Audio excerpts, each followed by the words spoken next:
Bismillahirrahmanirrahim. Qul huwallahu ahad, Allahus samad, lam yalid wa lam yulad wa lam yakul lahu kufuwan ahad. Alkitab, Bang. Sekarang saya tanya, ada berapa Yohanes dalam Alkitab? Iya kan, ada juga Yohanes Pembaptis. Ya. Kan? Kemudian Yohanes murid Yesus. Itu beda antara Yohanes Pembaptis dan Yohanes murid Yesus. Bedanya di mana? Anak Zebedeus. Bedanya di mana? Ya. Katanya abang menguasai Alkitab. Lah, sekarang saya ditanya. belajar dengan abang lah. Iya, maksudnya begini. Untuk soal pertanyaan tadi kan clear. Saya katakan, saya jelaskan itu. Kalau abang mau Iya. kemudian bertanya soal siapa penulis latar belakang, kan saya juga kan tidak menguasai seutuhnya itu. Nah, kalau abang nggak menguasai, kenapa abang mengimani, Bang? Iya. Begini. Kalau Karena- soal Iya. Kalau Nah, sekarang soal saya surat tanya, Yohanes, ketika abang dengar nggak dulu. memahami, kenapa abang mengimani? untuk Kenapa bagian-bagian abang tertentu. mempercayai surat Yohanes sedangkan abang tidak mengetahui siapa penulisnya, Bang? Dengar dulu. Untuk Yohanes, buku Yohanes itu Yohanes yang tulis dan surat Yohanes. Iya, Yohanes yang murid mana? Yesus. Kan ada dua, Yohanes Pembaptis, satu lagi Yohanes bin Yohanes Zebedeus, Yesus. dia saudaranya daripada Yakobus bin Zebedeus. Ini Yohanes yang mana, Bang? Yohanes Kalau murid abang Yesus, kenapa Bang. abang mengimani? Jangan dulu ketawa-ketawa, itu Yohanes murid Yesus yang tulis. Ya, Yohanes mana? Tahu? Abang tahu dari mana? Yohanes murid Yesus, Tahu dari mana? ya dari Yohanes pasal 1 itu, Yohanes siapa namanya? dari gaya penulisannya juga. Iya, Yohanes siapa namanya? Yohanes murid Yesus Ya. namanya Yohanes apa? Yohanes murid Yohanes Yesus? anak. Hah? Ya. Yohanes murid Yesus namanya Yohanes siapa, Bang? Yohanes murid Yesus, Iya, namanya Yohanes siapa? anak Zebedeus. Nah, sekarang penulis surat Yohanes adalah siapa? Kenapa? Sekarang penulis surat Yohanes adalah namanya siapa? Yohanes juga. Oke. Bodoh. Sekarang gini, Bang. Coba dibaca dalam 1, 2, 3 Yohanes. Kata-kata akhirnya itu ditunjukkan di sana. Siapa yang menjadi penulis? Oke, gini, Bang. Yesus mempunyai murid, ya kan, ada 12, termasuk Yohanes bin Zebedeus dan saudaranya Yakobus bin Zebedeus. Bang, sekarang kita mau bahas ketuhanan Yesus atau soal silsilah murid-murid Yesus? Oke, sekarang kita tanya. Jika Sekarang abang begini, mengatakan Bang. Sekarang Iya. begini. Tadi saya menjawab semua pertanyaan soal bagaimana keilahian ketuhanan Yesus, kemudian bagaimana yang saya mengerti. Kemudian abang masuk ke penulisan Alkitab. Coba satu arah supaya jelas dulu pertama itu. Lah, bukannya kita gimana mau satu arah, Bang Stanley? Tadi pertama Bang Stanley membawakan narasi ketika Yesus dicobai di padang gurun. Lalu Bang Stanley melarikan lagi kepada Lukas 2 ayat 11. Itu Lalu masih sekarang- dalam konteks keilahian Yesus. Di mana konteks ilahiannya Yesus, Bang? Nah, Kan saya gini, Bang terangkan Stanley. tadi dia Ya. menjelaskan sebagai manusia. Oke, gini Bang Stanley. Ketika Abang Stanley, ya kan, mengatakan Yesus itu sebelum lahir bahkan dia sudah menjadi Tuhan, ketika dia masih dalam kandungan Maria, siapa Tuhannya Maria, Bang?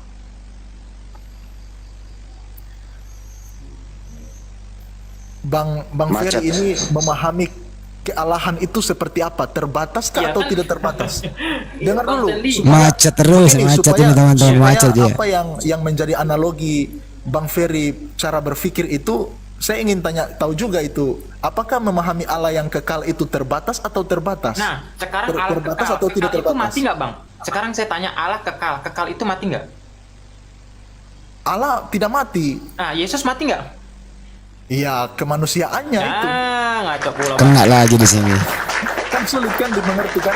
Sulit kan? Makanya kan saya nanya, Bang. Ketika Abang mengatakan tadi sebelum Yesus lahir bahkan dia sudah menjadi Tuhan. Ketika dia masih dalam kandungan perut Maria, siapa Tuhannya Maria, Bang? Iya, tetap Allah. Tetap bukan Yesus. Kalau Yesus adalah Allah, ya Yesus juga. Wah, dua dong Tuhannya. Bukan dua. Bukan dua.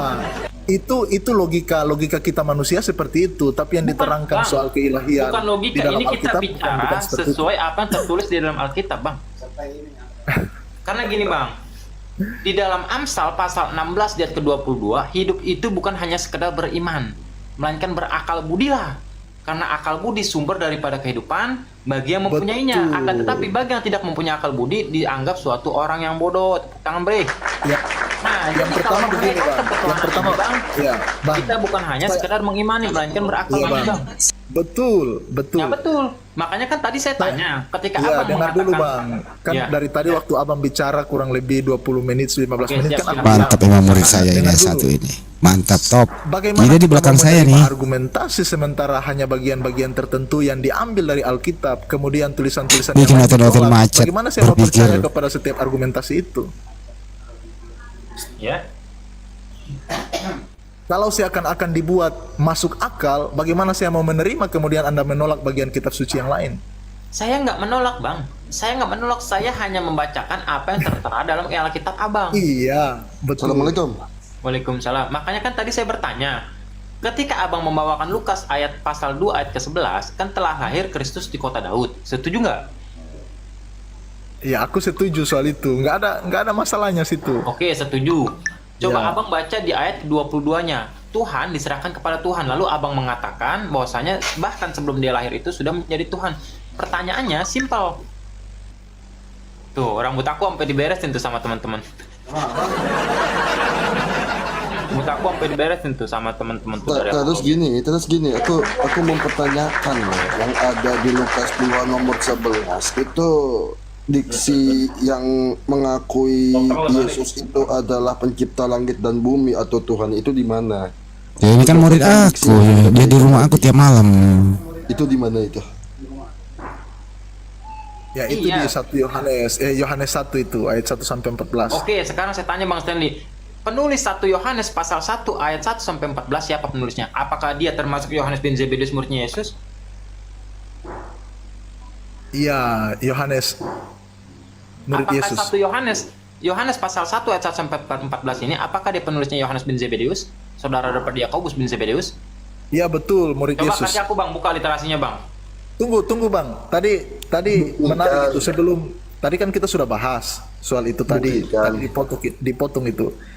Iya. Tadi saya mau kejar itu soal konsep berpikir tadi itu. Iya. Kalau Yesus diserahkan kemudian kemudian apa namanya? Berarti itu hanya dua itu.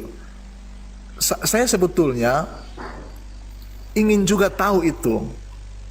Bagaimana kemudian pandangan teman-teman soal konsep ketuhanan teman-teman supaya kita boleh compare apakah kemudian ada standar yang berbeda ataukah standar ganda yang dipakai. Oke, saya jelasin Bang. Karena saya mualaf, jadi saya jelaskan boleh?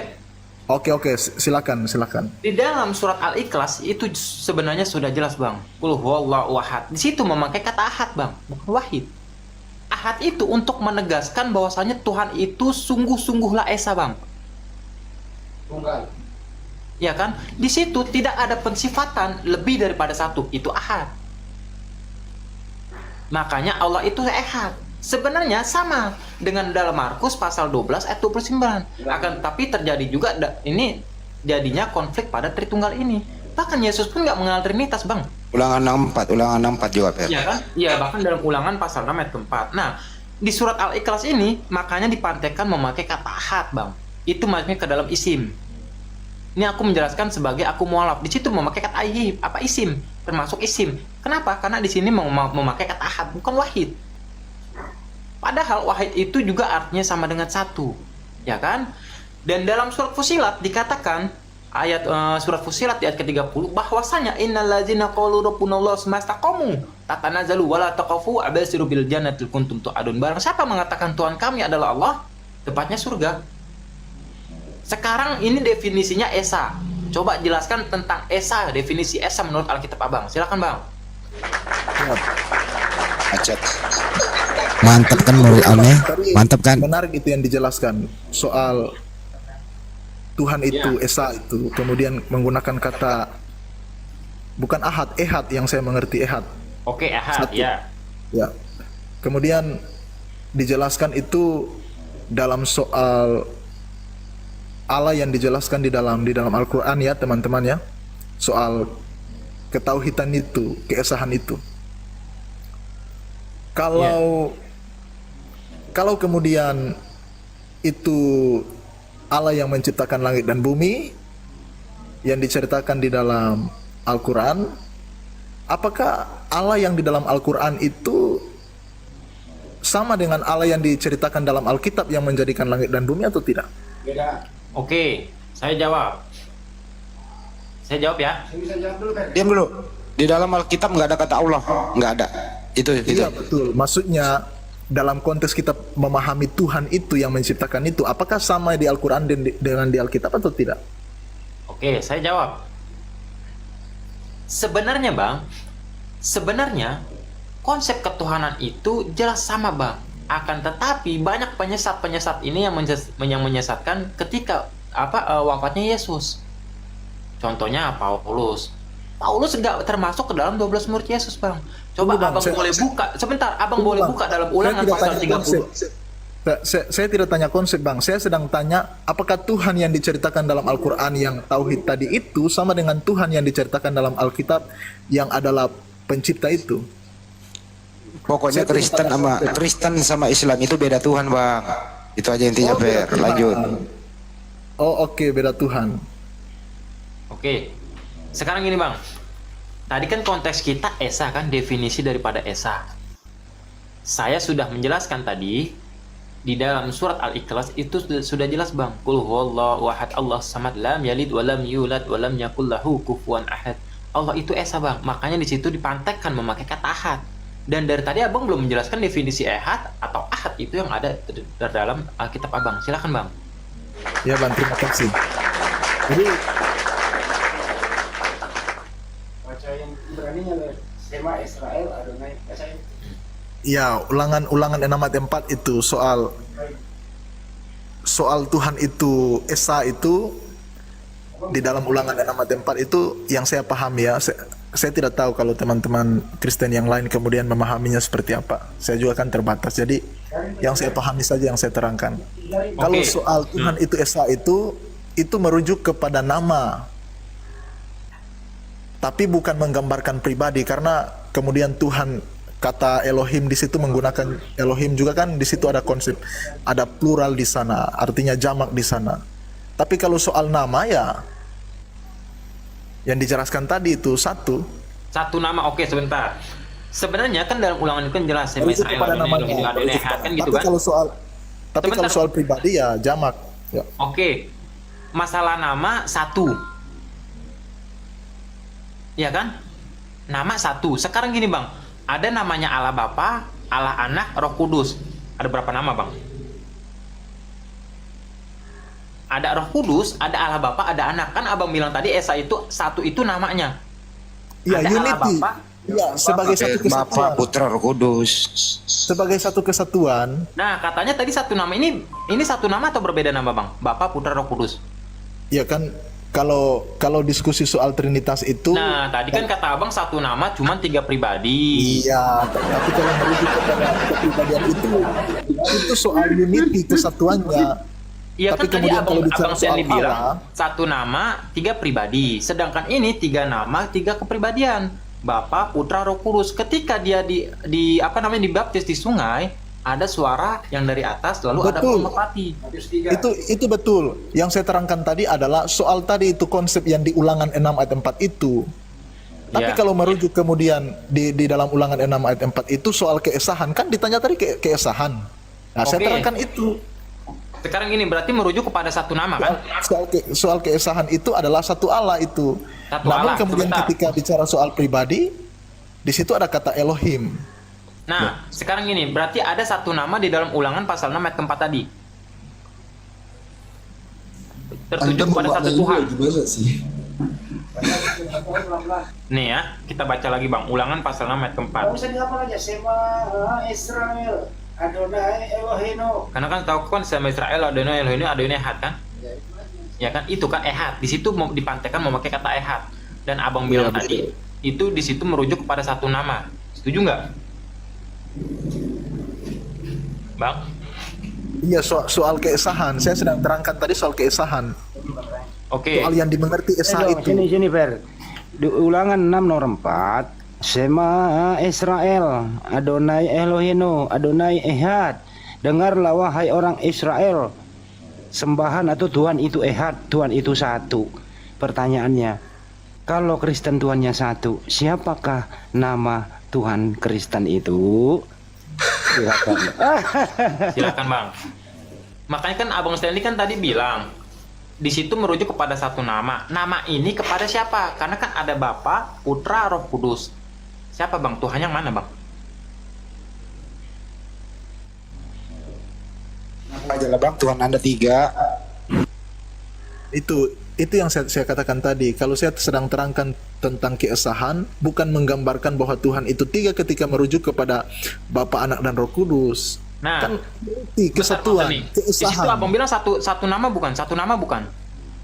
Iya betul. Satu Unity nama, kan 3 pribadi. kan menggambarkan kesatuan. Nah, menggambarkan satunya itu satu nama kan? Iya Allah, iya. Nah, satu nama Tapi Allah. Nah, Tunggu dulu Bang. Oke, Tapi siap, kemudian Bang. kalau dikatakan 3 Tuhan, itu yang saya tidak setuju. Oke. Itu berujuk kepada satu Tuhan yang itu satu nama tadi kan? Iya. Setuju? Nah, sekarang aku tanya, satu nama ini merujuk kepada siapa? Bapa, Putra, atau Roh Kudus? Satu nama ini merujuk kepada Bapa, Putra, atau Roh Kudus, Bang? Karena kan ada Bapa, ada Putra, dan ada juga Roh Kudus. Kalau Makanya kemudian abang pernah dengar nggak ada baca ini dalam nama Bapa dan Putra dan Roh Kudus. Makanya saya tanya Iya, nih, betul. Bapa, Putra, atau Roh Kudus? Satu nama ini, Bang.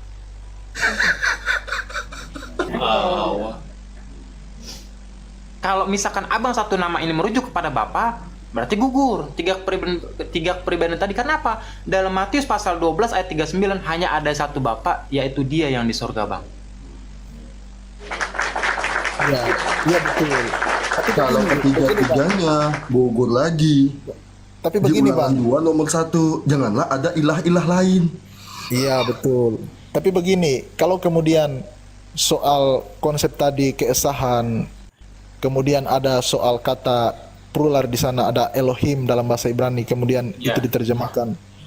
Yang kami tahu adalah itu menggambarkan keberadaan Allah itu 3 pribadi itu. Namun bukan berarti 3 Tuhan. Itu unity, keesahan. Ehad tadi itu. Iya kan Bang Stanley, dengerin dulu nih ya. Kan Ehad tadi bukan 3 Tuhan benar, tapi kan abang mengatakan ada satu nama di situ kan, hanya ini kepada satu nama tadi kan, mengabsahkan satu nama. Setuju nggak? Ya unity kan Allah kan. 3 pribadi Menunjuk itu pada yang satu nama, satu itu tapi adalah 3 Allah. pribadi. Iya. 3 pribadi satu nama. Nah, satu namanya ini yang aku tanyakan merujuknya kepada siapa, Bang? Bapa, Putra, atau Roh Kudus? Kalau misalkan merujuk kepada, sebentar Bang, kalau misalkan merujuk kepada Putra, kenapa kok nggak ada Tuhan Putra, tapi Tuhan Iya Bapa? betul. Kalau kemudian kita katakan secara kealahan itu, kalau bicara soal Allah, ya 3 pribadi ini masuk di dalamnya. Tadi soal Ehad itu. Nah, satu nama ini merujuk kepada nama yang mana, Bang? Kalau bicara soal Allah ya, Ya. unity tadi, kesatuan itu. Tapi kalau kemudian kita merujuk kepada Tuhannya Bapa, Putra, dan kesatuan, Roh Kudus, teman-teman. itu lain lagi itu. Tapi bukan berarti menggambarkan keterpisahan. Kan begitu. Oke.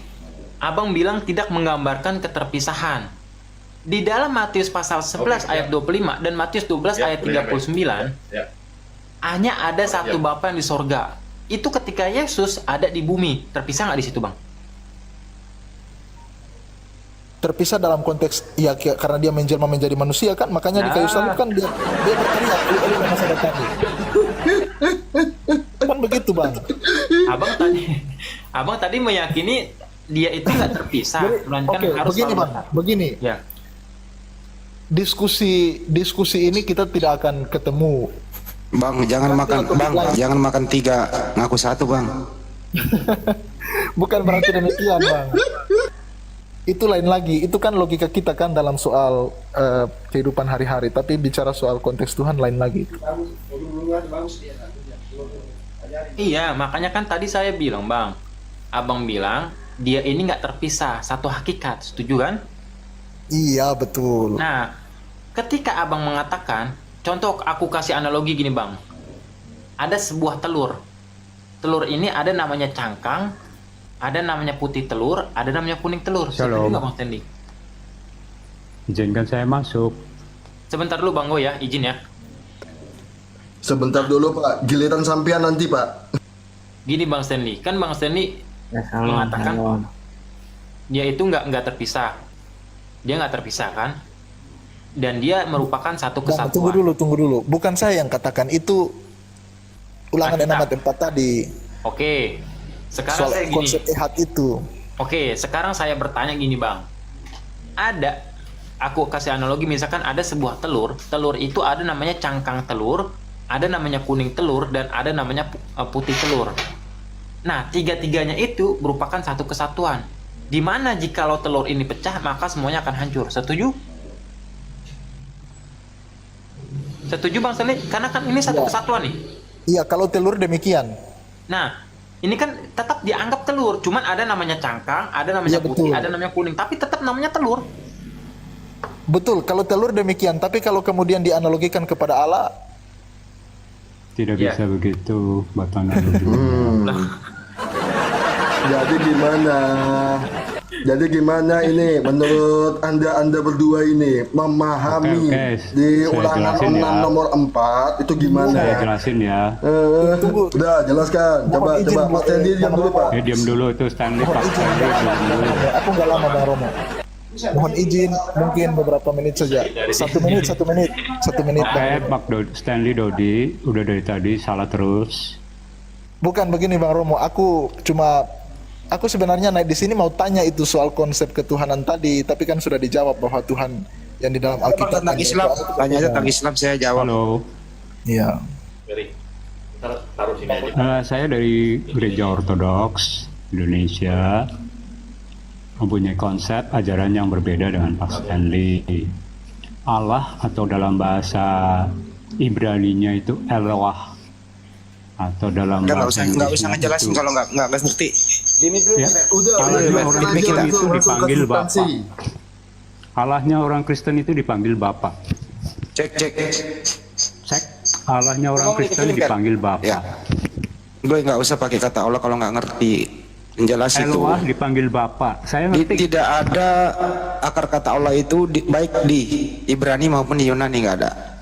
Eloah, Theos, God. Itu adalah Theos itu Allah. artinya apa kalau di Indonesia kan?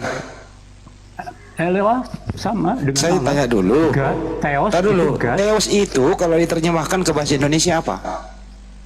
God, God. Tuhan, Tuhan. Allah, Eloah. Tuh, kenapa lari ke Allah sih? Kenapa lari ke Allah?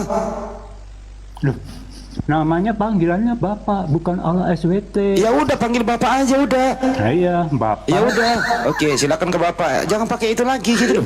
yang mempunyai firman dan Ya mempunyai terserah rohnya lu mau yang punya kudus. firman itu kan Tuhan Anda. Dia mau punya Ya, iya. firman mau kagak terserah. Tapi Allah jangan saya nyebrang-nyebrang ke dipanggil istilah Islam Bapak. coy. Dengerin dulu. Orang Kristen Saya Arab ingin memakai Anda nama ini Allah. menjadi seorang Tidak, bukan dengerin dulu dipanggil orang Bapak. ngomong saya kick nanti nih. Anda tidak kondusif nih.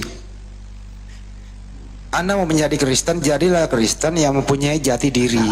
Silakan pergunakan, orang lagi ngomong bang. Silakan pergunakan istilah Kristen yang ada di Bible Anda. Kalau di Perjanjian Baru cenderung ke Yunani, kalau Anda pakai kitabnya Yahudi ya cenderung ke Ibrani. Oke, mandirilah bang, supaya apa? Jelas perbedaan antara Kristen dan Islam itu aja. Kita minta kok, jangan dicampur-campur bang. Paham sampai sini, Goy?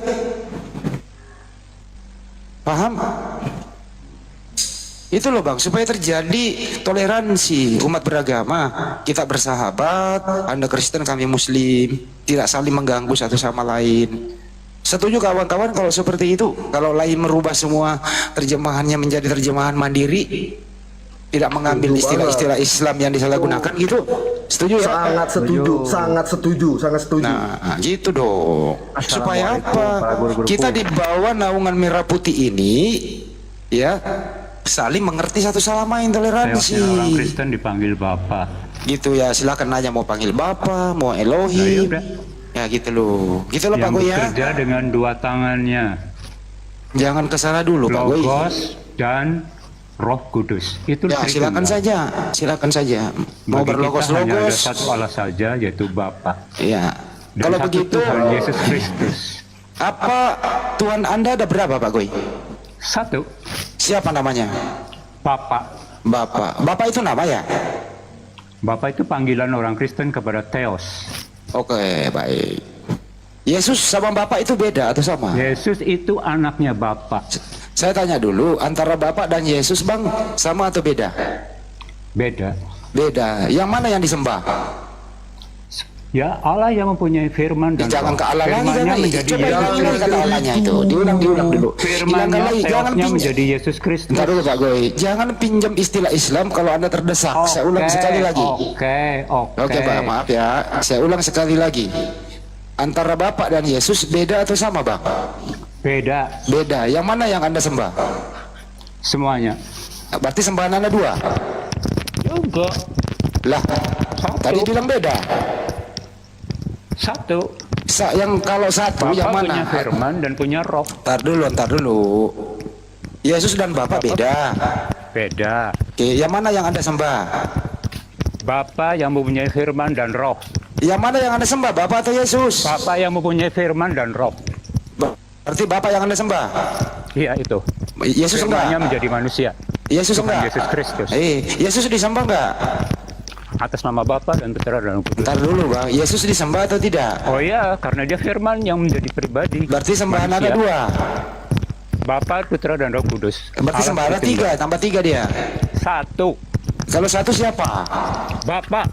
Berarti Yesus Terus enggak doa disembah. saya, Berarti Yesus enggak disembah. Loh, ya disembah semua itu. Berarti sembahan Salah Anda, satu kesatuan. sembahan Anda banyak. Satu. Kalau satu siapa? Bapa yang punya firman dan Roh Kudus. Berarti siapa itu firman? Logos, bahasa Yunani. Ini kalau kok mau sembahannya pakai. banyak kok susah banget gitu loh Pak Oki. Goy. Logos. Gogos apa logos? Logos. Logos. Oke, baik. Bahasa Yunani untuk kata firman. Mm-mm. Jadi Dan logosnya sembahan Anda sudah itu. menjadi manusia. Oke. Dan Bukan rohnya saya yang Allah kresek-kresek yang menjadi semua. bro. Si Goy itu. Goy, kita bahasa Indonesia yang sederhana yuk. Kan banyak juga sih Katanya anak-anak. Theos, saya harus pakai Theos. Iya dengerin dulu Bang Goy. Kita kan ini banyak yang denger toh. Kasihlah bahasa yang mudah dimengerti. Theosnya punya firman apa enggak? Ya. Jadi Punya firman logos disembah apa juga. enggak? Jadi firmannya Kalau disembah Theosnya juga. nggak punya logos, namanya bisu. Jadi logos Bisa disembah. ngomong. Dengerin Goy. Theosnya nggak punya Roh Kudus, Theosnya nggak hidup. Ntar dulu, Goy, logos itu disembah Satu. nggak? Hmm? Logos itu disembah. Logos ya disembah karena itu Oke. perantara saya kepada Bapa. Logos itu artinya apa? Logos. Pengertian logos apa, Bang? Logos ya logos saja kalau mau pakai bahasa Yunani. Arti logos apa? Logos cari sendiri di Google. Oke, saya kasih arti ya. Menurut original teksnya kan di sana Yohanes 1 enharke en hologos. Ya, enharke en hologos kai hologos en proton theos kai theos en hologos. Ngerti bahasa Indonesianya, Pak? Ya tidak, Anda yang bisa bahasa Yunani. Oke, saya kasih tahu. Pada mulanya adalah logos atau pada mulanya adalah firman. Firman itu bersama-sama dengan theos atau Tuhan. Ya, firman itu adalah Tuhan. Oke. Nah, pengertian Firman itu logos adalah di sini. Theos, Dengerin bukan dulu, Bang. logos, bukan Tuhan. Jangan dipotong dulu, tuh. Saya kan belum selesai, Theos Bang. itu bukan Tuhan. Dia nggak Theos itu Theos. Logos itu Theos. Theos lagi bukan Tuhan. Apa sih? Kok jadi burik begini? Jadi logos itu kalau di Indonesiain kan di Yohanes 1 itu firman. Menurut Abang Boy firman itu artinya apa, Bang? Firman itu ada di dalam Allah. Dalam Astagfirullahaladzim. Firman itu kok ada di itu dalam Allah lagi? Theos. Kenapa lagi pakai itu? Firman itu ada di dalam Theos. Logos Kalau itu di waktu- dalam Theos. Kalau waktu Theosnya masuk nggak kandungan punya logos, itu. Kalau waktu masih kandungan Kalau Maria itu kan logosnya nggak nggak keluar punya itu. Theos. Aduh, ngomong terus ini diam dulu ah. Nggak nyambung dia nggak Makanya. mendengarkan kita. Dia nggak mendengarkan kita. Mbak, dengarlah kalau orang ngomong itu didengerin biar nyambung. Apakah karena handset Anda atau pendengaran Anda memang kurang masuk gitu loh.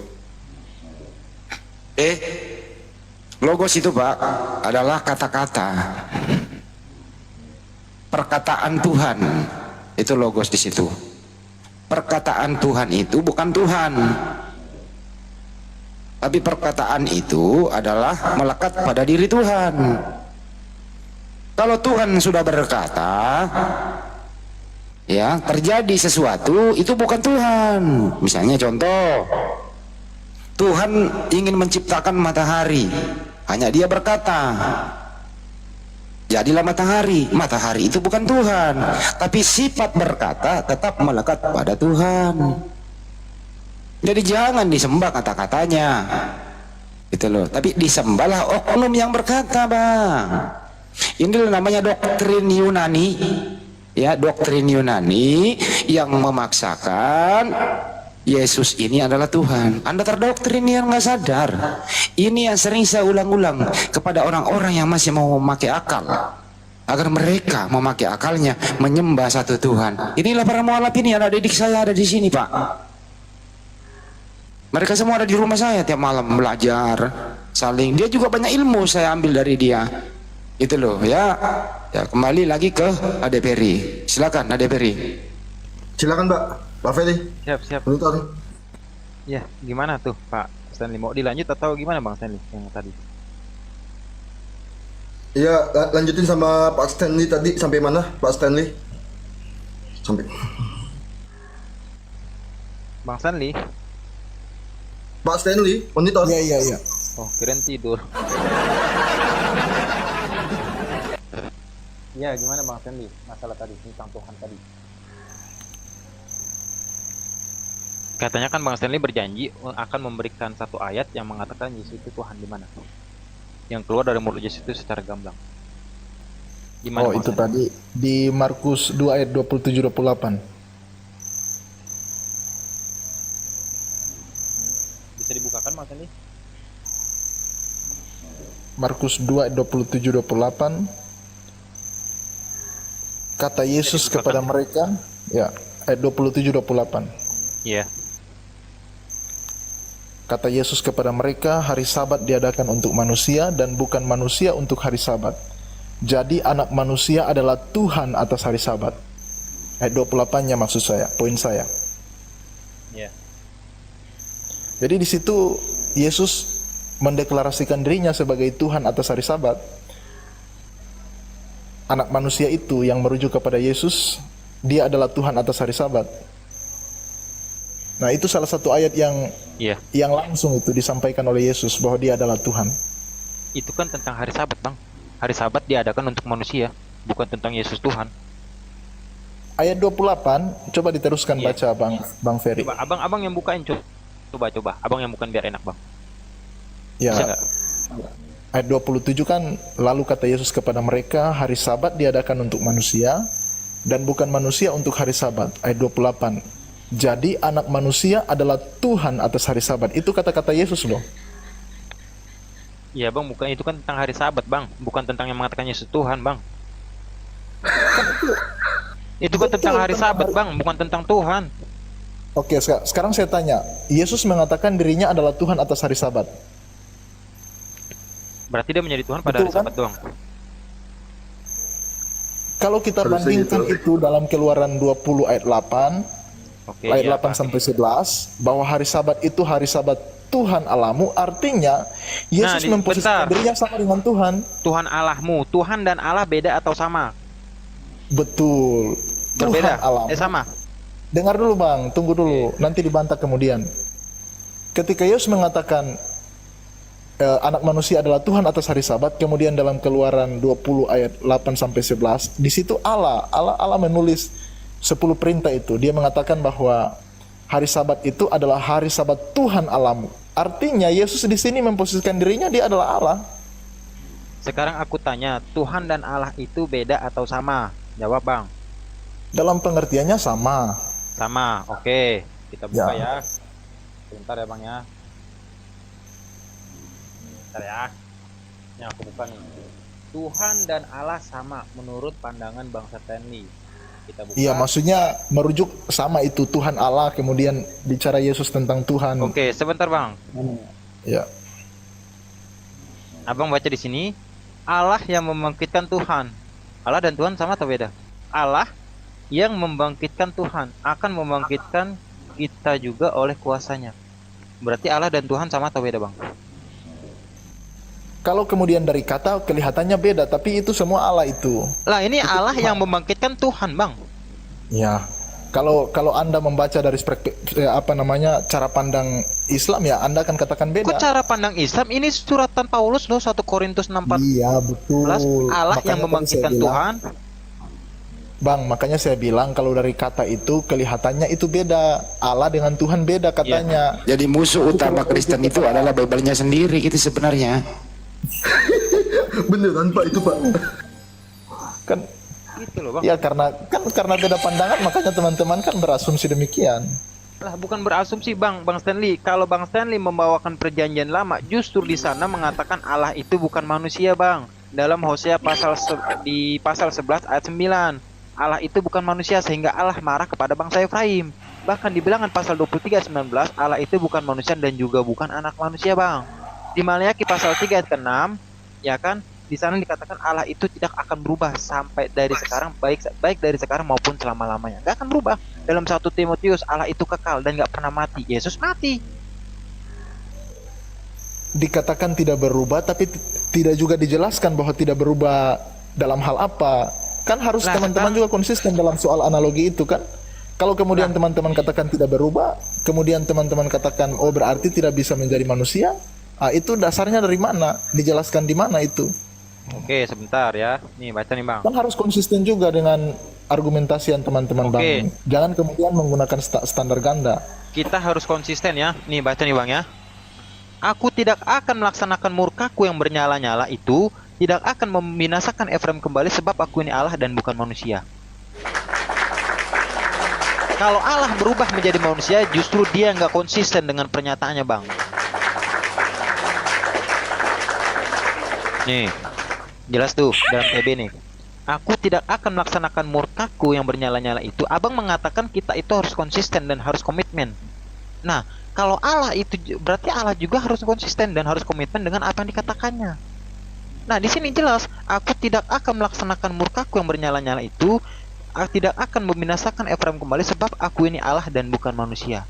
Coba kita buka lagi, Bang ya, bentar. Itu betul, tidak ada yang salah di situ. Tapi Ya, begini Bang, ada yang salah, Bang. Yang salah tidak ada pikiran yang salah. Abang. Itu benar. Yang salah itu ketika menolak itu penjelmaan Allah itu menjadi manusia. Di situ yang salah. Nih, baca nih, Bang ya. Nih, baca ya. Di dalam Alkitab Bilangan, jelas nggak ya? Nih, Allah bukanlah manusia sehingga ia berdusta dan juga bukan anak manusia. Tuh, jelas kan? Berarti kalau abang menyangkut pautkan ke PL, berarti Allah itu bukan manusia, Bang. Kalau Stanley Tuhannya menjadi manusia, berarti Anda Stanley pernah kehilangan Tuhan selama 32 tahun karena dia jadi manusia, Bang. Tidak juga, makanya kan tadi saya terangkan tergantung teman-teman mau percaya Allah itu seperti apa. Apakah dia kekal, terbatas atau tidak terbatas? Terbatas waktu masuk dalam kandungan, terbatas dia, Bang. Siapa bilang kalau dia adalah Allah? Siapa bilang terbatas? Lah, emang di dalam kandungan Maria itu seluas lapangan Monas? Betul. Sempit, Bang. Dalam kandungan itu sempit. Betul, soal logika itu betul, saya setuju. Tapi kemudian kalau kita bicara soal kuasa Allah, mana mungkin itu mustahil. Apa dia yang dia kuasai dalam kandungan, Bang? Kejepit dia. Gimana sih Abang ini? Kalau logika, Bang, pakai akal dong. Lanjut, Fer. Iya, itu kan logika yang terbatas. Kemudian kan menolak keilahian Yesus kan. Kok logika yang terbatas sih, Bang? Justru abang yang membuat batasan-batasan itu sendiri, Bang. Sudah dibilang di dalam 2 Korintus yang terlihat itu tidak akan kekal, sedangkan Allah itu mempunyai sifat kekal dan gak pernah mati. Kalau dia bernuzul atau berinkarnasi menjadi manusia, justru abang yang membuat batasan-batasan itu sendiri, Bang. Karena yang berwujud itu pasti akan mati. Kalau bicara soal Yesus, dia mati bangkit, Bang. Oke, sekarang gini Bang Stanley, dia bangkit itu bangkit sendiri atau dibangkitkan? Dibangkitkan Kalau menurut bang, Bang kisah Ferry 232 bang. Kalau menurut Bro Ferry bagaimana? Oke, kita pakai Alkitab aja ya. Nih, kita Ya, silakan.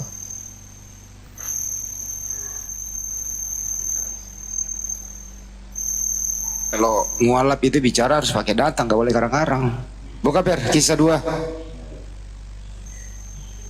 bentar ya.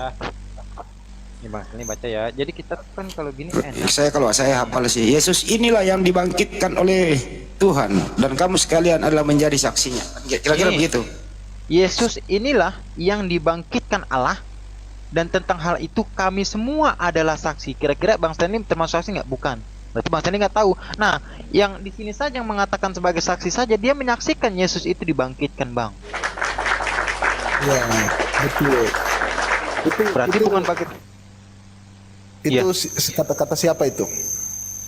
Nah, ini perkataan dalam Kisah Para Rasul. Ya, itu kata-kata Lukas. yang Lukas, turun ke Kisah Para Rasul, Lukas. kan? Iya. Oke. Sekarang Abang percaya dengan kata-kata ini? Lah tadi kata Abang, Mestinya Anda yang percaya bang, ini udah tamu bang. Saya tanya dulu, kan bisa kayak juga kan saya tanya-tanya kan? Kalau kami malah ada percaya saya punya Bible bang, pertanyaan tapi lanjutan. supaya menghindari karangan belaka, kita pakai Bible Anda menyadarkan Anda. Nanti sebentar saya Iya, lanjutkan. bagaimana sih? Mengelak lagi nanti. Waduh, bagaimana ini? Bang Stanley ini orang baik sebenarnya. Saya apresiasi, saya sangat salut dan hormat kepada Bang Stanley. Tak satu pun kata-kata Stanley yang membuat Bang provokasi. Saya salut sama Abang. Ya diskusi kayak gini, cakep gitu Bang Per. Lanjut. iya, gini loh Bang Stanley. Bang Ferry, Bentar, Bang maksudnya Stanley, ya. begini. Iya. Betul memang dalam konteks Yesus, sekali lagi saya katakan ini oleh karena memang dasarnya adalah kami percaya penjelmaan Allah di dalam Yesus Kristus kan. Jadi perlu dimaklumi itu satu hal, satu poin penting. Kalau dibantah nanti kemudian. Nah kemudian dalam kisah tadi dikatakan Allah membangkitkan kan. Tapi kalau dalam kata-kata Yesus sendiri dalam Yohanes pasal 10, Yesus berkata, aku berkuasa memberikan dan mengambilnya kembali. Seperti itu. Jadi di sisi lain Allah membangkitkan dia, tapi di bagian yang lain Yohanes 10 berapa dia Bang? memberikan Coba dan kasih tahu. mengambilnya kembali. Yohanes pasal 10. Iya, ayat berapa? Aduh, saya cuma pakai satu device di sini saya. Apa sih? Apa? Itu setahu saya waktu Yesus mau disalib itu Bang. Yohanes pasal 10 itu tentang Yesus memberikan nyawanya bagi domba-domba. 10:27. Kan. Di Yohanes 10:18. Ya itu 10:18. Bang Hari Tenang aja Bang, itu. kalau Bible sini Bible berjalan Bang Stanley. Siap. Kan kurangnya baru dihafal itu belum dilakukan. Oke, kita buka ya. Abang baca tadi Yohanes 10:18. Dia memberikan kuasa. Coba kita lihat Bang ya. Ya. Nih. Tidak seorang pun mengambilnya daripadaku, melainkan aku memberikannya menurut kehendakku. Nih kita baca ya. Aku Aku berkuasa, berkuasa memberikan. memberikannya. Nih, sebentar. Dan mengambilnya kembali. Inilah tugas yang kuterima dari Bapakku. Berarti dia menerima dari Bapa, Bang. Artinya kan, iya betul. Artinya dia menerima tugas dari Bapak. Berarti ada yang memberikan kepada Yesus, yaitu Bapak. Turun lagi, Bang Ferry, turun lagi, 25, 10:25 coba. Oke. Bentar ya. Nih, coba kita buka 25-nya. Yesus menjawab mereka, aku telah mengatakannya kepada kamu, tetapi kamu tidak percaya. Pekerjaan-pekerjaan yang kulakukan dalam nama Bapakku, Bang, itulah telah yang memberikan kesaksian tentang aku.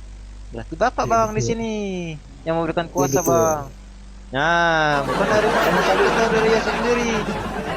Bang Ferry, makanya tadi saya katakan itu konsep unity itu, ehad itu di situ terlihat ada hubungan di sana, satu kesatuan Nah, antara Bang. Bapa, Allah dan Roh Kudus.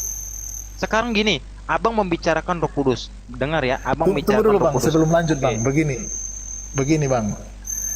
Itulah sebabnya ini poin-poin penting yang kemudian tadi ditunjukkan di dalam diskusi kita ini. Itulah sebenarnya dasar-dasarnya mengapa kemudian Kalau teman-teman punya pertanyaan Yesus manusia kemudian dituhankan, bukan demikian, tapi ini konsep-konsepnya kemudian berkembang. Kami mengenal Yesus sebagai Tuhan bukan ketika dia lahir. Bang, sebentar bang. Tidak dari semuanya Sebentar. seperti itu. Oke Ya. Bang Stanley, sebentar. Ketika abang membicarakan satu kepribadian, ada namanya Yesus, ada namanya Roh Kudus, ada namanya Bapa. Setuju? Ada Setuju namanya nggak, Bang Tony? siapa? Ya, Bapa, Kan- Roh Kudus. Bapa, Roh Kudus, sama Yesus. Ya betul. Putranya kan, putra tunggalnya. Iya, betul. Sekarang aku tanya, ketika di dalam Kisah Para Rasul 19 ayat kedua, bahkan murid-murid Yesus itu belum mengenal Roh Kudus, kira-kira satu lagi siapa tuh bang? Maksudnya? Nah, kan tadi abang Aku bilang nggak dapat satu, poinnya, Bang. kan abang bilang satu ini kan tidak bisa dipisahkan, melainkan satu kepribadian. Setuju? Ada Bapa, Putra, Roh Kudus. Bukan satu pribadi, Ya, 3 pribadi yang berbeda. 3 pribadi yang berbeda. Iya, tapi unity kan SEH tadi yang di ulangan 6 ayat 4 itu. Ini berarti 3 pribadi yang berbeda. Tunggu Bang, ini saya katakan satu hal dulu. Ya. Kalau soal Trinitas ini beda kekristenan beda-beda, itu semua beda-beda. Kalau di Katolik beda, di karismatik beda, jadi kalau abang mau tanya lagi kepada yang lain nanti beda lagi. Iya, intinya gini deh bang. Yesus membawa Trinitas nggak sih? Enggak. Di mana Yesus mengajarkan Trinitas? Coba jawab bang. Daripada kita ngomong panjang lebar gitu kan, Trinitas, Tritunggal, Trinitas, Tritunggal. Yesus membawa Trinitas nggak? Di mana ayatnya bang Yesus mengajarkan Trinitas? Yang Silakan saya bang. pahami ketika Yesus memerintahkan, yang saya pahami ketika Yesus memerintahkan, pergilah kamu jadikanlah semua bangsa muridku dan baptislah mereka dalam nama Bapa dan Anak dan Roh Kudus. Dari situ. Baptis itu bang, definisi baptis itu apa sih? Kenapa? Definisi baptis itu apa sih? Baptis itu kan bahasa Yunani, baptiso, diselamkan, dipercikan. Baptis itu bang, Masukkan ke dalam air, bukan dipercikan. baptis itu simbol penghapusan dosa. Setuju? Iya betul. Yang aku tanya tadi tentang Penerimaan kepribadian juga. Tuhan, yaitu Trinitas bang. Di mana Yesus mengajarkan tentang Trinitas? Silakan bang. Ya, kalau bicara soal Yesus mengajarkan soal Trinitas, itu konsepnya di situ di dalam Matius 28. Kan ini pertanyaan yang sudah sering ditanyakan juga, tapi kalau kemudian mau cari soal definisi Trinitas atau kata Trinitas, ya tidak ada di dalam Alkitab lah. Nah berarti nggak ada. Tapi kalau soal konsepnya, kalau ditanya konsepnya ada. Di mana konsepnya Trinitas di mana bang? Sedangkan Ya di itu dalam tadi Ulangan Matius 28 itu. itu kan tentang pembaptisan bang. Ya pembaptisan, tapi kan di sana disebutkan ada Bapa, Anak dan Roh Kudus kan? Oke, sekarang aku tanya bang ya. Ada Bapa, ada Anak, ada Roh Kudus. Setuju? Setuju nggak Sangat bang? setuju, sangat Nah. setuju Bang. Bapa itu Tuhan bukan? Kalau ditanya Bapa itu Tuhan bukan, ya Bapa Tuhan dalam konteks Tuhan. itu. Oke, Putra Tuhan bukan? Ya Tuhan, Roh Kudus Tuhan bukan? benar, absolutely Nah. yes Tuhan. Sekarang tiga-tiganya adalah Tuhan. Bukan tiga-tiganya Tuhan.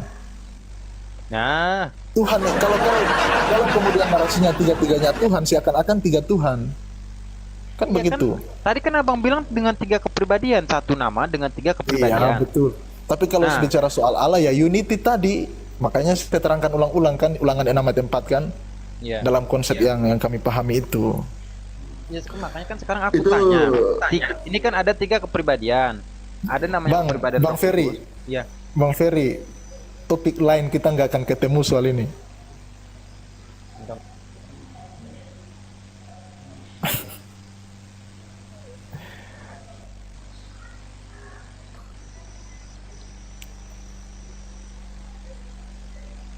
Oh, di tempatnya Pak Handi.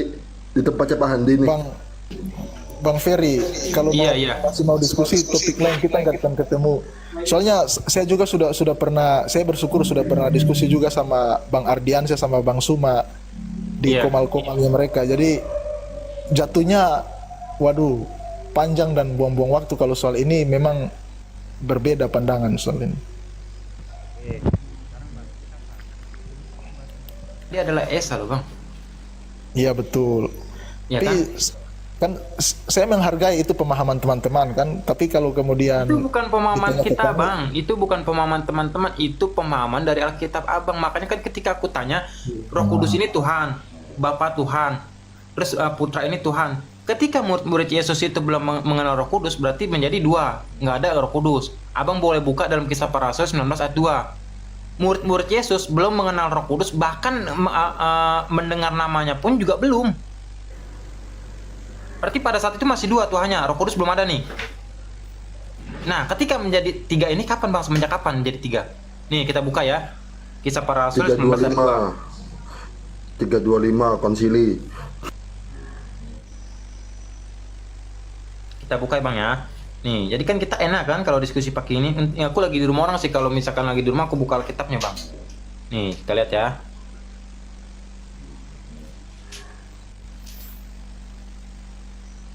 Nih, coba kita lihat nih, Bang ya.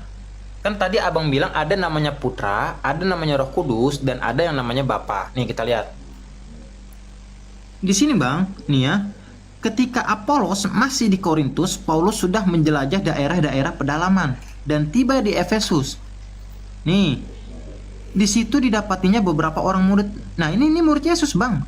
Katanya kepada mereka, kata Paulus kepada mereka murid-murid tadi, sudahkah kamu menerima Roh Kudus ketika kamu menjadi percaya? Lalu mereka menjawab nih. Bentar ya. Akan tetapi mereka menjawab dia belum. Bahkan kami belum pernah mendengar bahwa ada Roh Kudus. Berarti saat itu masih dua.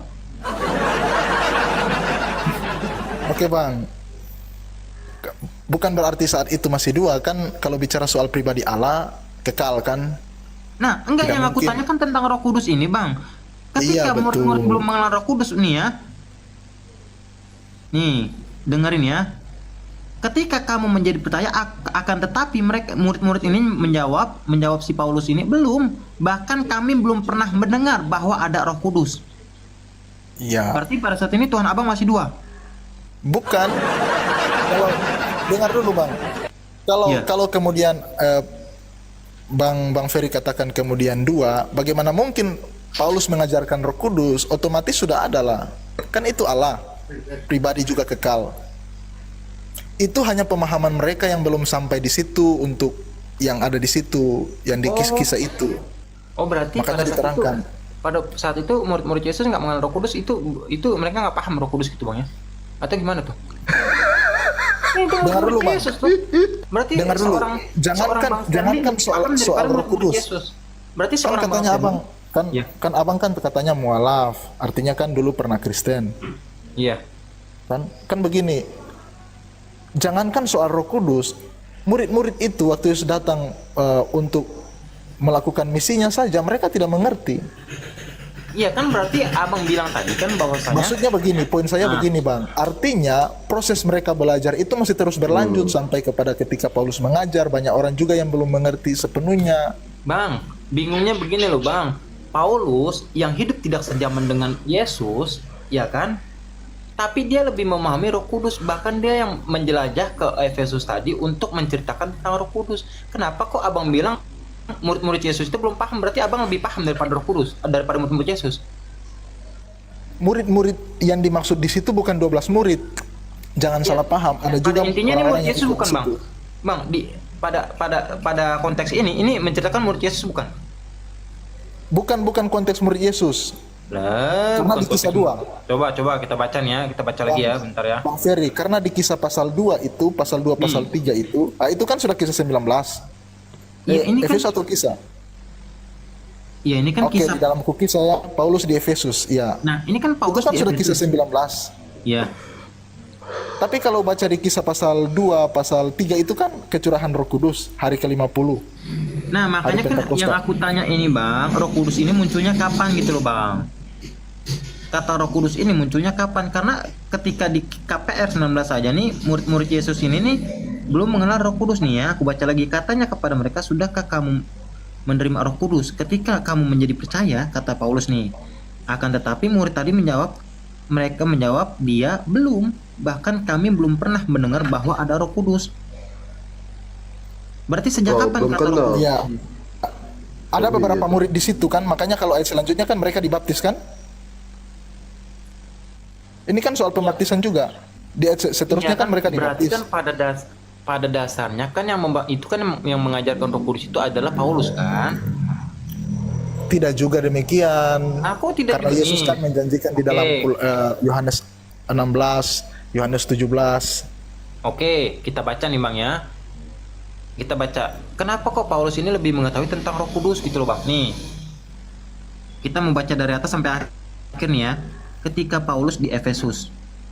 Ketika Apolos masih di Korintus, Paulus sudah menjelajah daerah-daerah pedalaman. Dan ketika dia tiba di Efesus, di situ dia mendapati beberapa orang murid. Ini kan murid Yesus. Bukan dalam konteks murid Yesus. Aduh. Ini kan Bang, ketika di Efesus dia mendapati beberapa orang murid, Bang. Murid ini murid Yesus, Bang. Bukan murid Yesus.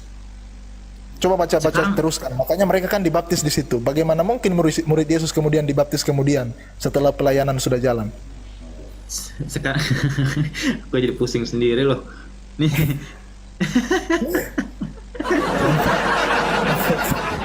Bang, Bukan cuma abang yang pusing, aku juga pusing. iya. Mari sama-sama pusing bang. Berarti ini murid siapa Bang? Aku tanya ke Bang Stanley, murid siapa? Kalau kita baca ayat selanjutnya di situ kan kemudian mereka dibaptis, ya kan? Oke, kita baca nih ya. Katanya kepada mereka, ini kan kata Paulus kepada mereka, sudahkah kamu menerima Roh Kudus? Ketika kamu menjadi percaya akan tetapi mereka menjawab belum. Ya kan? Bahkan kami belum pernah mendengar bahwa ada Roh Kudus. Lalu kata Paulus kepada mereka, kalau begitu dengan baptisan. Nah, berarti kan Paulus yang mengajar baptisan ini, Bang. Iya. Nah, dia tanya kepada mereka. Iya kan? Kan ada baptisan yang Yesus perintahkan itu, kemudian ada baptisan juga yang Yohanes praktekkan itu. Nah, berarti kan Paulus ini lebih paham daripada murid Yesus nih. Itu kan murid Yesus. Enggak juga. Itu kan pelajarannya kemudian. Kenapa? Tunggu Bang. Tunggu Bang Ferit. Kenapa saya katakan kemudian bukan murid-murid Yesus? Karena di Yohanes pasal 16, Yohanes pasal 17, Yesus telah memperdengarkan kepada mereka bahwa dia akan mengutus roh kebenaran, Roh Kudus itu. Makanya murid-murid di situ tidak merujuk kepada 12 murid Yesus tadi. Sekarang gini Bang, Paulus termasuk 12 murid Yesus nggak? Oh, nggak termasuk. Nah, jujur Abang. Iya. Berarti pada konteks itu murid siapa? Bagaimana? Sekarang aku tanya ulang lagi. Paulus itu termasuk ke dalam kategori 70 murid Yesus atau 12 murid Yesus, termasuk nggak Paulus? Jangankan 70 murid, 12 murid sih dia nggak masuk. Nah, jujur. Paulus ini kalau boleh tahu ini ya, Paulus ini itu Pak Stanley, Paulus ini dia itu lebih pintar daripada Yesus kalau menurut saya. Jadi teman-teman Kristen itu sebenarnya bukan pengikut Yesus tapi pengikut Paulus. Gak apa-apa sih Pak Stanley, konsisten aja di sana. Bukan berarti juga lebih pintar dari Yesus, Bang Handi. Buktinya gini loh Pak Bang Stanley ya. Setelah Yesus enggak ada di muka bumi, nih. Tadinya kan satu zaman sama Yesus. Waktu itu masih namanya Saulus, membunuh, menyiksa pengikut-pengikut Yesus. Kemudian dipenjara 2 tahun. Perjalanannya ke Damsyik. Ini Yesus sudah nggak ada loh ya. Perjalanan ke Damsyik, dia dibutakan matanya, jatuh ke tanah. Terus berkata, siapakah engkau Tuhan? Nah, dia mendengar suara Yesus itu dari atas. Akulah Yesus yang telah engkau aniaya itu. Habis itu dia buat surat banyak Bang. Dia ke Antioquia, menyebut orang Kristen di sana setahun lamanya. Kemudian membuat surat. Suratnya yang paling spektakuler adalah Efesus 2 nomor 15, Roma 14 nomor 9. Apa itu di sana? Dengan matinya Yesus di tiang salib, segala perintah dan ketentuan hukum Taurat dibatalkan. Kemudian Galatia 3:13, Kristus telah menebus kita dari kutuk hukum Taurat dengan menjadi kutuk karena kita, sebab ada tertulis, terkutuklah ya orang yang digantung di tiang salib. Kemudian Yesus mati, hidup kembali, Paulus membuat surat. Yesus mati dan hidup kembali supaya ia menjadi Tuhan. Artinya apa? Pauluslah ini tokoh, kemudian dikuatkan di Konsili 325, Yesus menjadi Tuhan. Jadi yang membuat Yesus adalah menjadi Tuhan adalah tokohnya adalah Paulus. Gak apa-apa Pak Stanley, konsentrasi aja di sana. Silakan dipelajari. Insya Allah kedepannya kalau akalnya udah masuk di sana, silakan memilih mau konsisten atau mau bergeser. Kira-kira gitu dari saya. Lanjut lagi Fer. Oke.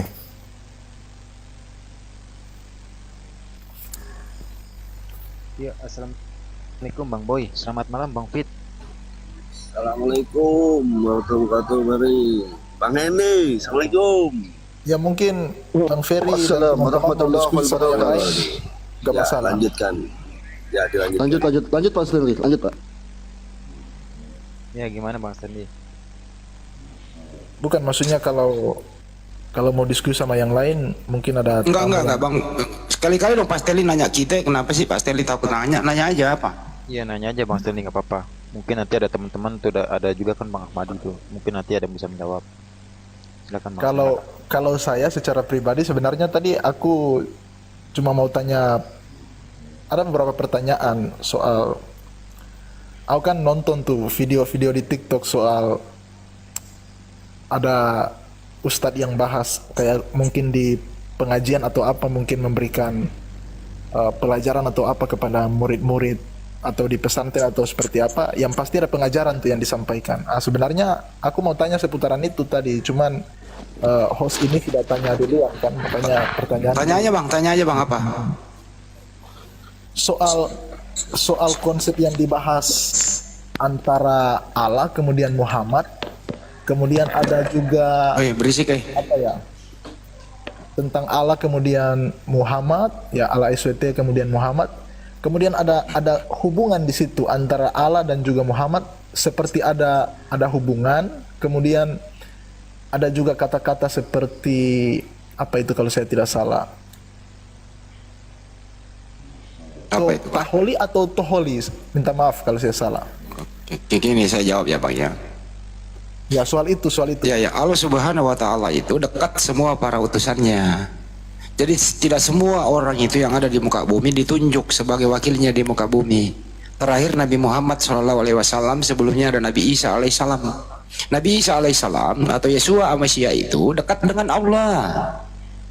Ya, semua ilmu yang ada dalam dirinya itu berasal dari Allah, supaya dia nggak salah dalam mengajar. Jadi mereka ini manusia-manusia pilihan, dipintarkan, dicerdaskan, dijauhkan dari malapetaka, dijauhkan dari dosa. Wakil Tuhan di muka bumi. Termasuk Nabi Muhammad SAW, kekasih Allah, diturunkan wahyu untuk mengajar kan kepada rahmatan lil alamin, kepada seluruh umat manusia. Gitu loh Bang. Jadi artinya apa? Dari Muhammad SAW, Nabi utusan Allah. Allah adalah sang pencipta alam semesta. Makanya umat Islam itu, orang lagi ngomong selamat malam, gue turun dulu. Bisa gak sih? Itu kan aku bilang tadi ada yang mau diskusi. Ya, jadi syarat menjadi seorang muslim itu ya itu tadi ikrar dalam hati, ya diucapkan dengan mulut, dilaksanakan dengan perbuatan. Apa itu? Asyhadu alla ilaha illallah wa asyhadu anna muhammadar rasulullah. Itu sudah mewakili semua para nabi sebelumnya. Kira-kira gitu Bang jawabannya. Udah bang. Udah jelas belum Bang Stanley? Nah, jadi gini Bang Stanley, aku izin menjelaskan sedikit ya tentang Roh Kudus tadi. Nih, ini aku sebagai seorang mualaf. Dengerin ya Bang Stanley ya. Ini di sini kita sama-sama belajar Bang. Tritunggal itu bukan ajaran Kristen sejati. Dengerin ya. Tritunggal itu baru diterima secara umum di abad ke-12 dan tidak ada dalam Alkitab. Ya kan? Tritunggal ini direkomendasikan oleh Kaisar Kafir pada saat itu demi kepentingan politik. Dengar ya. Dan pada saat Konsili Konstantinopel pada tahun 381 Masehi, di bawah Kaisar Theodosius, barulah Roh Kudus diangkat juga menjadi Tuhan dan pertama kalinya Tritunggal dirumuskan. Jelas Bang? Dan pada Konsili Konstantinopel, nih sebentar. Namun dalam konsili Nisea, Tritunggal belum dirumuskan. Pada saat itu Yesus diangkat sebagai Allah, namun Roh Kudus belum dibahas. Jelas bang? Nah saat itu jumlah orang Kristen sudah sangat banyak sehingga perpecahan agama merupakan ancaman bagi kekaisarannya. Itulah motivasi kaisar mengadakan konsili Nisea, bukan untuk mencari kebenaran. Pada abad ketiga di Roma, ada perpecahan dalam Kristen, ada dua kubu. Yang satu mengatakan Yesus sebagai Tuhan dan yang satu tidak. Siapa namanya? Athanasius dan Arius. Jelas? Jadi Tritunggal itu tidak ada dalam Alkitab. Bagaimana doktrin itu bisa mengedar pada bapak-bapak gereja? Jelas bang ya? Itu. Jadi memang Tritunggal Itu sejarah ya Bang Ferry, itu sejarah. sejarahnya. Iya, memang Ya. itu sejarahnya bang. Makanya ada Betul. pertentangan antara Athanasius dan Arius. Itu bang. Makanya Tritunggal itu bukan bawaan Yesus, melainkan bapak-bapak gereja demi kepentingan politik pada saat itu bang. Silakan bang.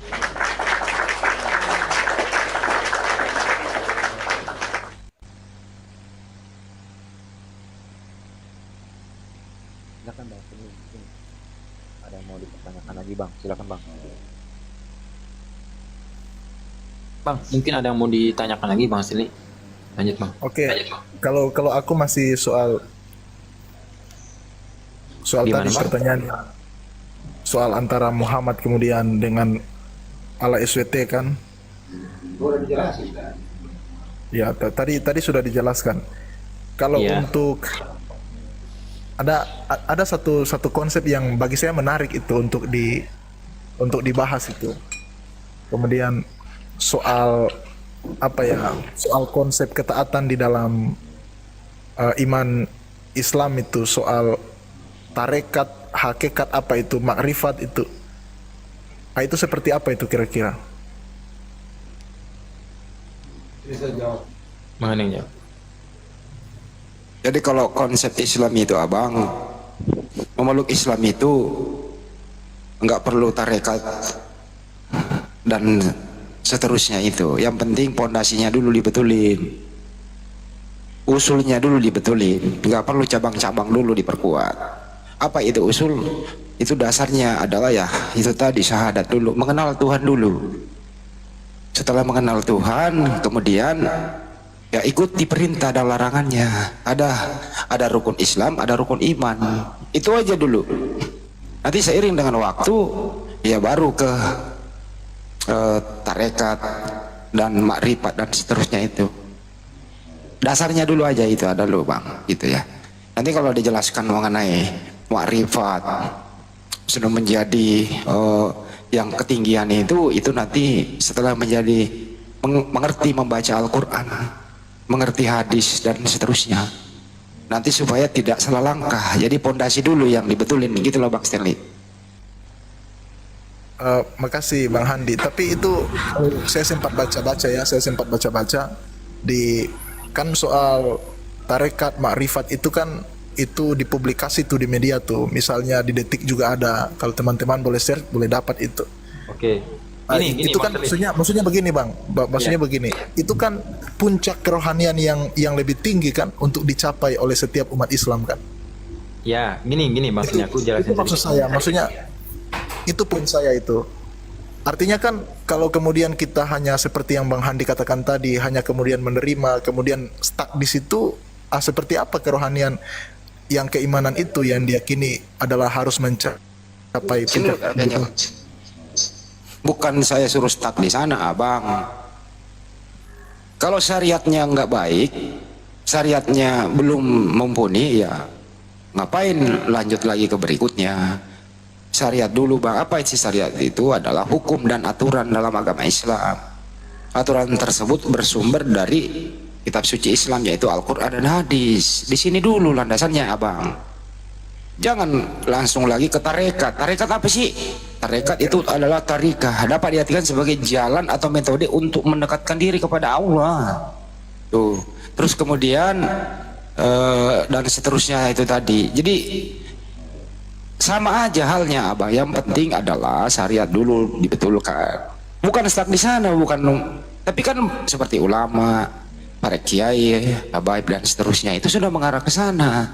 Ini area diskusi memperkuat syariat dulu, memperkuat iman dulu, akal dulu difungsiin. Nanti kalau akalnya udah berfungsi seperti mualaf-mualaf yang ada di rumah saya ini, ya insya Allah step by step bang. Gitu loh. Ibarat kata sekolah kan SD dulu bang, SMP, SMA. Masa umur 6 tahun langsung mau kuliah bang, kan nggak masuk itu barang. Kira-kira gitu abang penjelasan singkatnya. Mudah-mudahan mengerti. Ya, ya, aku dapat poinnya, makasih. Untuk memang itu menarik sih. Kalau saya secara pribadi justru yang soal-soal begini yang sebenarnya harus menjadi diskusi itu. Harus menjadi diskusi. Kemudian jadi kalau abang ini kan masih Kristen ya, ya jangan mempelajari dulu tarekat, makrifat, atau mau menjadi sufi, jangan dulu bang. Jadi gini bang, kalau benar kita diskusi ini abang kan Kristen, ya. Fungsikan akal dulu deh, itu aja dulu. Kenali dulu siapa sih sang pencipta itu, imani dulu semua para nabi yang ada di muka bumi, itu aja dulu. Nah setelah mengimani apa sih fungsi nabi itu, rasul itu di muka bumi, nah setelah melajari itu, oh iya ternyata fungsi pada nabi dan rasul itu ngajarin orang untuk pintar supaya nggak nyembah pohon, supaya nggak nyembah orang. Jadi para nabi itu suruh nyembah manusia, suruh menyembah sang pencipta. Bagaimana cara menyembahnya? Tergantung kondisi nabi itu di kaumnya masing-masing. Nabi Muhammad SAW jelas aturannya. Ya, ada rukun Islam tadi yang kelima itu. Nah setelah tahu itu, syahadat selesai itu baru masuk. Jadi kalau seperti abang kita pulihkan dulu akalnya abang, keluar dari doktrin-doktrin yang dulu itu, yang membuat abang ini lebih fokus kepada imani saja, maaf ya bang ya, daripada akal difungsikan. Karena sebenarnya iman abang ini sebagai Kristen itu merusak akal abang sendiri. Tadi kan kita simak diskusi sama Peri Mualaf, kan abang ini sebenarnya akalnya ada, tinggal didobrak aja itu iman. Keluar lo iman yang merusak akal gua pengen berakal. Yesus berkata, pakailah akal budimu, disuruh berakal bang. Jadi iman tanpa akal itu sia-sia bang. Dan iman itu nggak boleh merusak akal, tapi iman itu harus masuk akal. Kira-kira gitu bang Stanley. Makasih. Oke, makasih Bang Handi. Gini Mas Stanley, aku boleh jelasin sedikit ya. Selamat sore Indonesia. Sore Pak Denny. Pak sore ya sekarang ya di sana ya. Iya, sekarang jam 4. Silakan dilanjut, monggo, saya standby dulu. Ya. Ya, gini Pak Denny, Pak Denny dia jadinya. Bang Stanley, aku jelasin sedikit ya Bang Stanley. Masalah itu ya tadi. Masalah bentar. Nah, gini Bang Stanley, ada sebuah kisah dari Abu Nawas, ya kan? Ketika dia mengajarkan seseorang muridnya, di mana salah ketiga orangnya ini, satu duduk di bangku SMP, satu lagi duduk di bangku SMA, dan satu lagi duduk di kuliahan, ya kan? Ini dengan satu pertanyaan, namun dengan 3 jawaban berbeda Bang Stanley.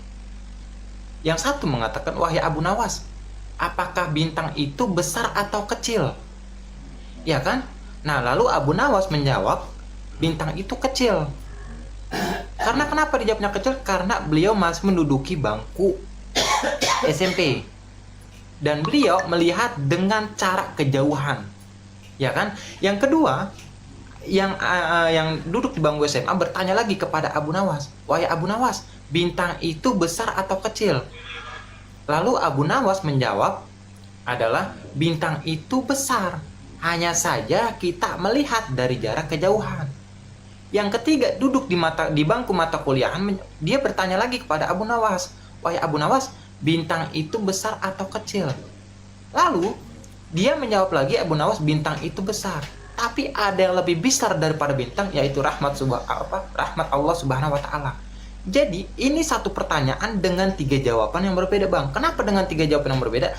Karena Abu Nawas ini menjawab sesuai dengan pada tingkatan kedudukannya masing-masing bang. Ada yang duduk di bangku SMP, dia menjawab sesuai kualitas atau yang dipelajari di mata pelajaran SMP. Ada yang duduk di bangku SMA, dia menjawab itu di mana sebatas yang dia pelajari di mata pelajaran SMA. Begitu juga dengan kuliah. Gitu bang. Ketika abang belum mendapatkan kunci, bagaimana abang bisa membuka rumah? Jadi salah satunya abang urus mendapatkan kunci itu dulu. Yaitu apa? Dengan cara bersyahadat bang. Ya kan? Makanya di dalam sebuah hadis dikatakan man arafa nafsahu faqad arafa rabbahu. Barang siapa mengenal dirinya, maka dia akan mengenal Tuhannya. Jadi kalau abang ingin bertanya seperti itu, seenggaknya abang harus mengenal diri dulu bang. Itu bang. Assalamualaikum Bunda Rahma. Assalamualaikum Bunda Rahma. Itu Oke, bang. makasih. Makasih host Bang Handi. Aku teman-teman aku izin turun dulu ya. Makasih diskusinya. Di sini sudah jam 11 ini di Maluku Utara ini. Aku di Maluku Utara. Siap bang Stanley. Jadi kita bahas Nanti kalau ini diskusi lagi, nggak apa-apa dilanjutkan topik ini kan belum clear, belum selesai. Siap bang Stanley. Oke. Lagi dong, kami pertanyaan Pak Seli. Ya. Kenapa Bang Handi? Seli tambahin lagi dong pertanyaannya. Oh oke siap. Nanti aku cari pertanyaan. Tadi diskusinya cuma ingat-ingat itu apa yang aku mau tanya tadi. Nggak disiapkan pertanyaannya. Tapi gini Pak Seli, kita pakai akal sejenak ya. Izin ya Per. Setuju nggak kalau sang pencipta alam semesta itu ada? Sangat setuju. Oke, setuju. Setuju nggak kalau sang pencipta ini hanya dia sendiri yang menciptakan tanpa bantuan siapapun? Ya kalau Allah ya sendiri ya. Oke. Setuju nggak kalau sang pencipta itu menciptakan dengan hanya berkata? Setuju nggak Bang? Kalau dalam konteks Alkitab ada juga berkata, tapi manusia itu dibuat dengan tangannya kan, dibentuk. Artinya apa? Misalnya nih, waktu belum ada dunia ini, kan sang pencipta itu sendiri nih. Nah, tidak mungkin dong sang pencipta itu mengambil batu untuk membangun bumi ini, sedangkan batu belum ada. Artinya apa? Kita akal di sini nih, akal. Artinya apa? Sang penciptanya hanya sendiri, caranya menciptakan dengan berkata atau berfirman. Maka jadilah berproses itu penciptaan alam semesta. Ada 6 masa di dalam Al-Quran, ada 6 hari di dalam Bible. Betul apa betul? Dia sendiri Bang, tanpa bantuan siapa-siapa. Betul? Ya. Nah, kalau di istilah Al-Quran itu tinggal kun payakun, maka jadilah. Tapi perlu proses. Kan begitu. Begitu juga di Bible. Di hari pertama, hari kedua, 3, 4, 5, 6. Kalau di Al-Quran ada 6 masa. Di surah Al-Ansyad kan 27 sampai 33. Gimana Bang? 6 masa itu kan 6 hari kan? Enggak. Masa itu bukan hari Bang. Itu kalau beda di Bible hari. Itu perbedaannya ya Bang. Kita nggak membahas hari dan masanya. Jadi kita bahas di sini nubuatan kayak ya, kita bahas di sini. Jadi masalah bukan penciptanya dulu, masalah bahwa artinya adalah sang pencipta ini memang satu, tidak ada duanya. Kan gitu ya, itu dulu ya Bang ya. Oke. Terus kemudian terciptalah langit dan bumi. Bagaimana supaya ada isinya? Ya diciptalah Adam dan Hawa dulu. Supaya ada penduduk bumi. Adam dicipta menurut di Bible dicipta di bumi. Di apa namanya? Taman Eden itu ada di bumi. Kalau di Al-Qur'an di surga. Jadilah Adam. Kemudian Adam diturunkan ke bumi untuk menjadi khalifah, beranak cucu. Jadilah kita. Jadilah Bunda Maria. Jadilah Nabi Daud. Jadilah Bunda Maria. Jadilah juga Yesus yang dikandung Bunda Maria. Setuju sampai sini Bang? فَبِأَيِّ آلَاءِ رَبِّكُمَا تُكَذِّبَانِ